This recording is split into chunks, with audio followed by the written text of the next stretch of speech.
Hi, welcome back to Gowri's kitchen. పిల్లలకి కానీ పెద్దలకు కానీ అతిగా కడుపు నొప్పి లేదా మోషన్స్ అవుతూ ఉంటాయి కదండి. అలా కడుపు నొప్పి వచ్చినప్పుడు, మోషన్స్ విపరీతంగా అవుతున్నప్పుడు ఈ చిన్న చిట్కాని పాటించండి. మీకు మళ్ళీ ఒక 6 నెలల వరకు కడుపు నొప్పి కానీ మోషన్స్ కానీ అవ్వడం అయితే జరగదండి. ఖచ్చితంగా నేను చెప్పగలుగుతున్నాను, ఎందుకంటే నేను ఆల్రెడీ ఈ చిట్కాని పాటిస్తున్నాను కాబట్టి, నాకు యూజ్ అయింది కాబట్టి నేను మీకు చెప్పేస్తున్నాను. వచ్చేయండి ఎలా చేసుకోవాలో చూద్దాం.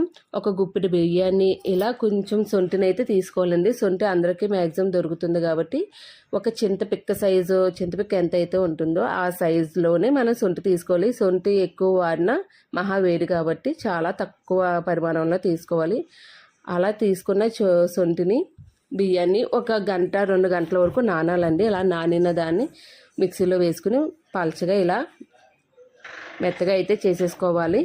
చేసిన దాన్ని మనం కొంచెం నెయ్యి అయితే వేసుకుని ఒక గిన్నెలో దానిలో ఈ మెత్తటి పదార్థాన్ని అంతటిని వేసి ఇలా మనకి ముద్దలా అయ్యేంత వరకు అడుగు పట్టకుండా మీడియం ఫ్లేమ్లో పెట్టుకుని, లేదంటే బాగా చిన్న ఫ్లేమ్లో పెట్టేసుకుని ఇలా దగ్గరికి అయ్యేంత వరకు చేసుకోవాలి.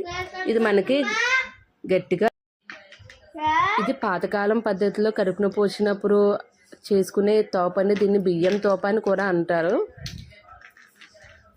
దీంట్లో కొంచెం పంచదార వేయడం ఎందుకంటే మరీ చప్పగా ఎవరు తినలేరు కాబట్టి ఇలా కొంచెం పంచదార వేయటం వల్ల పిల్లలు ఇష్టంగా తింటారు.